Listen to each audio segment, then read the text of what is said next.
Hello LEGO fans, welcome back to LEGO 48. BrickFair Chantilly is now in the rearview mirror, and this was the toughest show that I've been to. But more on that in a moment. Setup actually went really well. About a week before the show, I finally managed to fix the spiral on my bridge unit so it wouldn't lose balls every couple of minutes. Setup of the bridge went pretty smoothly. The parts that I needed for the aqueduct module showed up in time, and the result was beautiful. Here's my layout just before World of Lights on Friday night.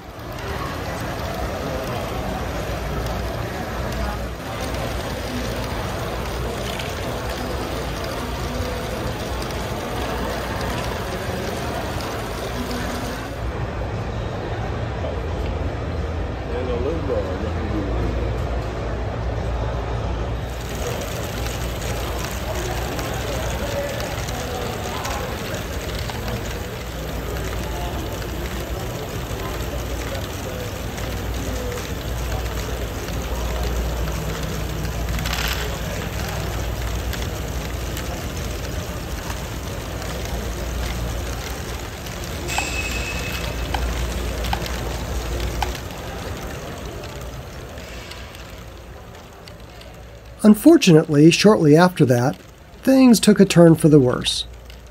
We were just firing up the loop for World of Lights and discovered that one of the larger modules wasn't advancing balls correctly, and the owner of that module was nowhere to be found.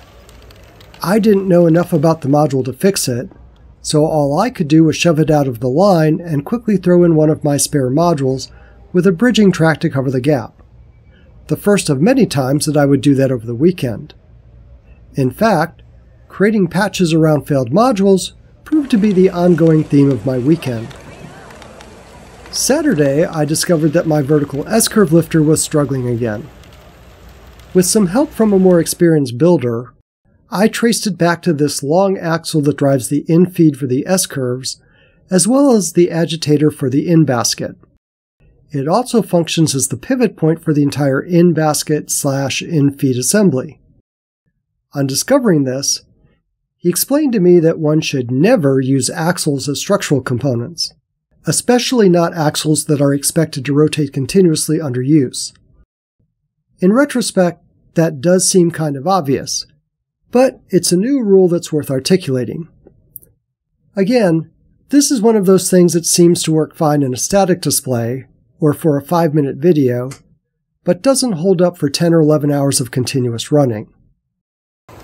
So, in order to fix this, I needed to pull the module out of the loop, and that meant I needed to replace it with something else that could get enough height to feed into the aqueduct module.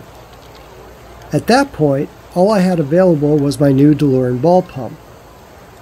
I added height to the output column, and that ended up exceeding the capabilities of the clutch and the friction brake that this module relies on.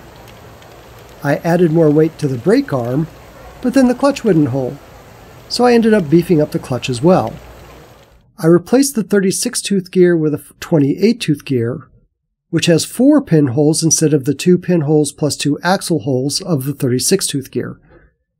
That allowed me to double the number of friction pins and 8-tooth gears that make up the clutch mechanism, and that actually worked. But this really exceeds the design limits of this module, and I wouldn't do it again. If I ever need a ball pump this tall, I think I'd really rather do it with a piston-style pump. However, as I said, it did work, and allowed me to pull the S-curve lifter off the line so I could rebuild it. My plan was to separate the front timing mechanism from the in-basket. The timing mechanism would still be attached to the axle, but it would be a lot less weight and pressure, and the in-basket would be separated and put on its own independent mount. At first, I intended to still drive it off the main motor, but then I changed my mind and decided it would be easier to gear it down with 2 3-to-1 gearings, and then just attach a separate M motor to the in-basket, just for the agitator. I hated to use 2 motors on a single module, but at that point I was more interested in working than finesse. And the end result worked really well, so I was able to get the module back into the loop. I also had to deal with my bridge module accidentally getting knocked off the table, and falling to the floor and shattering into hundreds of pieces. I'm not going to lie, that really stunned me for several minutes while my mind tried to absorb the destruction. But, to their credit, all of the GBCers that were in the vicinity jumped in to gather up all the pieces, making sure nothing was missing and collecting everything in one spot on one of the work tables. I disassembled the main span, which they had kept from falling, and then I added another spare ball pump connected to a spare bridge span that I had left over from Chicago. It closed off the exit, but it continued the loop. And that's really the main takeaway from this show. Being part of a GBC loop is unlike any other collaborative effort in the LEGO A-Full world. In other collabs, if someone doesn't show up with their module, you just slide something else into that slot and you're good to go. Once the collab is set up, it's done, and nothing is likely to change during the course of the show. But a GBC loop involves moving balls, and as a participant, you are committing to making sure that those balls move through your space, either by your module, or via a replacement module and patch, or manually using maintenance baskets. Because GBC modules are only interesting when they have balls moving through them. A GBC module without balls in it is just a boring piece of sculpture that most of the public will not find very interesting.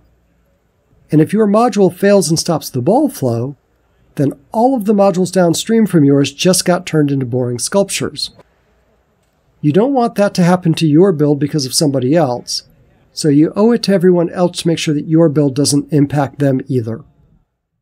To that end, it's really important to show up with extra modules that can be inserted if something fails, as well as a plan for how you will replace any module that fails.